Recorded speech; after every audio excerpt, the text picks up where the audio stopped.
Good morning, gang. Happy Friday morning. Okay, the end of another week, and we get to watch how Congress will probably all go home for the weekend with getting nothing done again, right? We are now in the 38th day of the Schumer shutdown.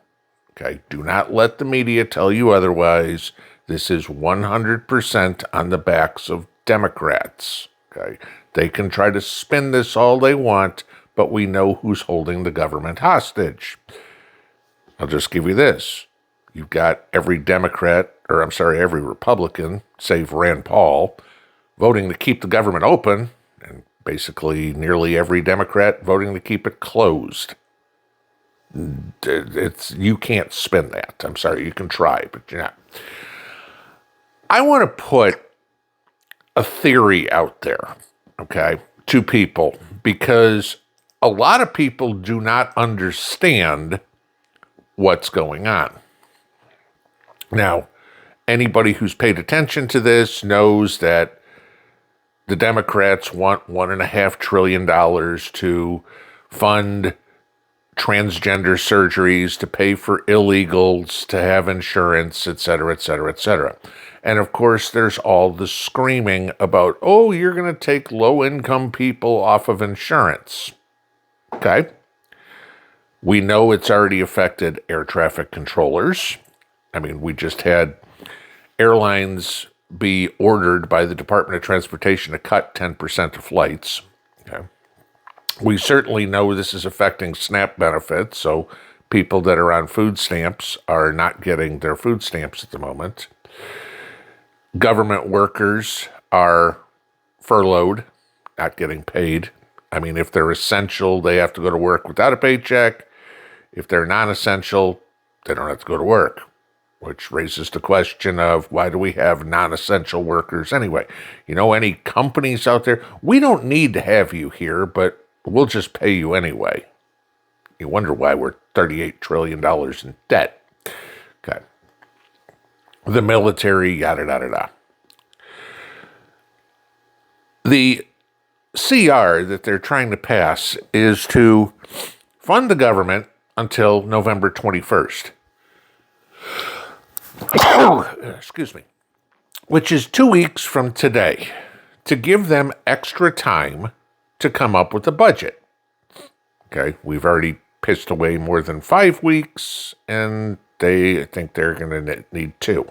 They're not going to get it done. All right, so there's already talk about a different CR being put into place to expand the 2024 budget under Joe Biden into January, so they have time to come up with a new budget, which always rings a bell to me because I'm like, y'all knew October 1st was coming.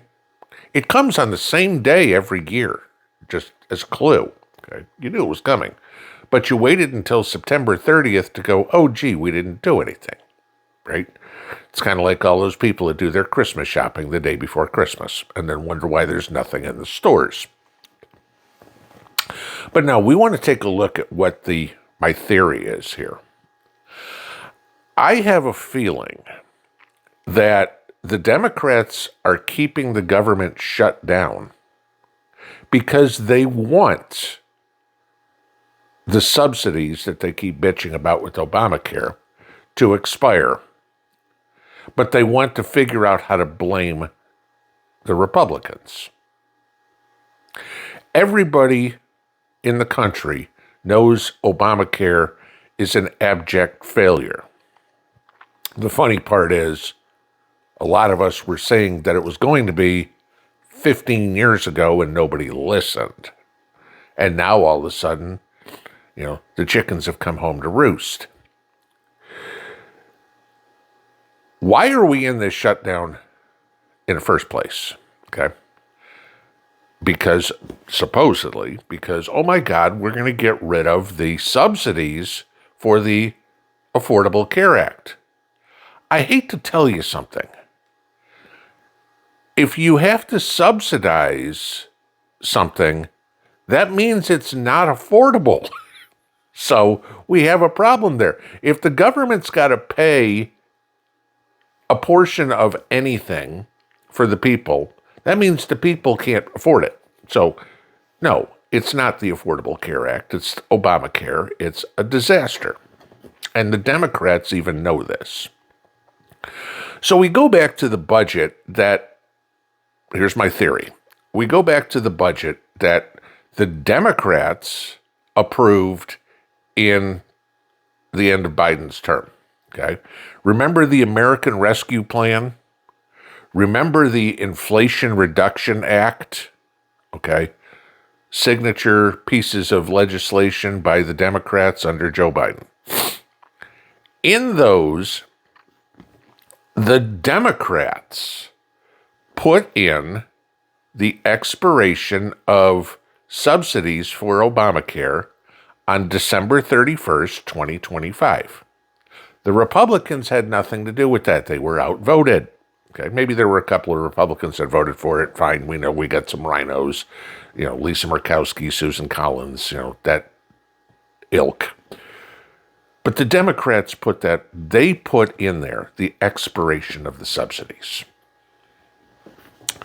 So what's to say that the Democrats know this is unaffordable, that we can't do this, that they are waiting for the subsidies to expire on December 31st. If we keep the government shut down, we can blame the Republicans for not extending the subsidies that we put the legislation out in the first place to let them expire. And then we have to start all over in January. We're hearing talk that, they might reopen the government. I have a feeling that's not going to happen until January. Because we only have a couple of weeks left until Thanksgiving. Then, of course, we have Christmas break and everything, and Congress goes home for most of December. They're really nowhere closer to extending this, and what are they going to... The first CR that we have to extend it to just before Thanksgiving, who cares if they pass that? They're not going to get anything done in 2 weeks. They need to spend those 2 weeks to extend it again, right? Okay. But let's take a look at something. Who gets these subsidies, all right? Who needs government help to pay for their insurance because it's unaffordable, right? All right. The subsidies are paid out to anybody who makes equal to or less than 400% of federal poverty level. Okay? I want you to look at this chart. This is from Department of Health and Human Services. This is for 2025. This is how much 400% of Health and Human Services, 400% of federal poverty level is. Look at the yellow box. This is off of their website. A single person making $62,600 a year is eligible for subsidies under Obamacare. $62,600. I want you to think about that. That's better than $30 an hour. Anybody that makes less than $30 an hour gets government assistance. Let's take a look at a family of 4. When I grew up, it was mom, dad, me, and my brother. Family of 4. A lot of people have 2 kids. Average in America is about 2 kids. $128,600 in household income. Are you serious? There's all the brouhaha that you need to make roughly that to afford to buy a house. You need to make that to afford to buy health insurance? This doesn't tell us we have a problem with income. Because if that's 400% of poverty level, right? Okay. This means we have a problem that health insurance is way too freaking expensive. Rather than borrowing more money to pay for the health insurance, let's do something about bringing the costs of health care down. Let's do something like tort reform, so you don't have $40 million judgments against a doctor or a hospital that, oh gee, and I get it, they amputated the wrong leg. Sure, okay, those people deserve compensation. The problem is, the hospital goes, oh, we got to pay out $40 million. How are we going to come up with $40 million? We're going to raise all our fees. And the insurance companies go, okay, no problem. We'll raise all the premiums. That's the first part. Now let's do something about regulation of the insurance industry. Go start looking at the profit margins of insurance companies. They're insane. Go look at the CEO salaries of insurance companies. They're in the hundreds of millions of dollars. No, sorry, that's ridiculous. Many of you have probably experienced I'm going to the doctor says, I need this test done, and the insurance company says, we're not paying for that. No, the doctor said I need this done. Some pencil pusher at the insurance company says no. Who's the medical professional here? There's a question. The insurance company goes, well, that'll cut into our profits. We don't need medical reform. We don't need subsidies. We need insurance reform. I mean, I'll give you this. I got my car insurance renewal, if you will. Okay. I haven't had a ticket or an accident. I can't even remember the last time I had an accident that was my fault. Okay. It's got to go back to when I was a kid. Had somebody rear end me a few years ago. That was the other person's fault. Their insurance paid for it.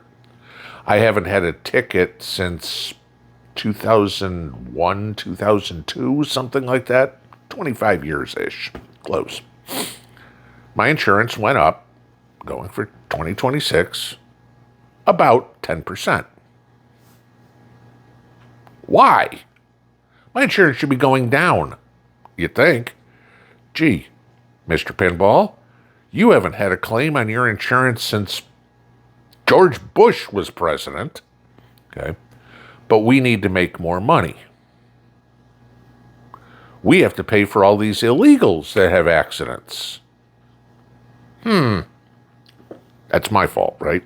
No. It's the same thing with health insurance. We have to pay for all these illegals that go into the hospital and say, I don't have any cash, I don't have any insurance, but you need to treat me. Because remember, if you go into an emergency room cannot deny you coverage. Or cannot deny you care, I'm sorry. And so they're left holding the bill.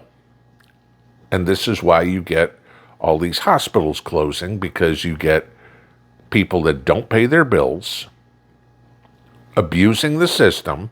I've got the sniffles. Let's take, little baby Maria into the hospital to make sure that, she doesn't have the sniffles. And hospital goes, okay, $1,000.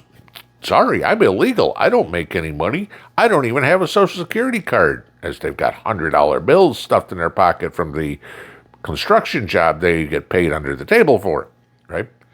Hospital goes, we got to make that money. Well, whoever the next guy in line is, will bill him. It's pretty much how it works. This is what Congress is not taking a look at. This is what they refuse to take a look at, because the insurance lobby pays a lot of money to politicians.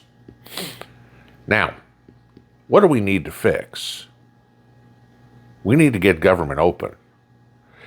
Both parties know Obamacare is a disaster. What are the odds that the Democrats are playing politics with this one? Go figure. And go, you know what?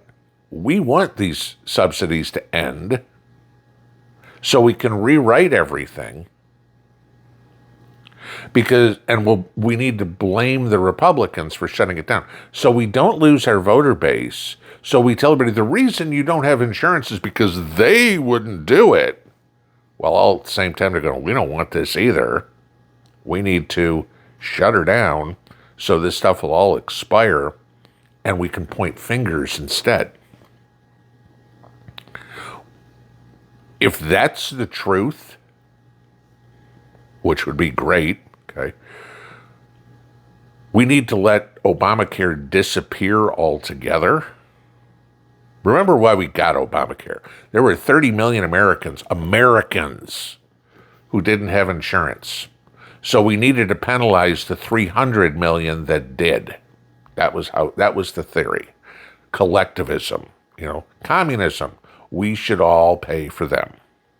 Where's the incentive to go pay for yourself? There isn't any. Hey, I'm getting it free. Kind of like food stamps. Okay. Where's the incentive to go get a job? There isn't any. I get my food for free. Great. Let it expire. How much cheaper was your insurance back when it was the private marketplace, when you got it through work, when you bought it on your own, and there wasn't any government? We already had a socialized medicine program. It was called Medicare.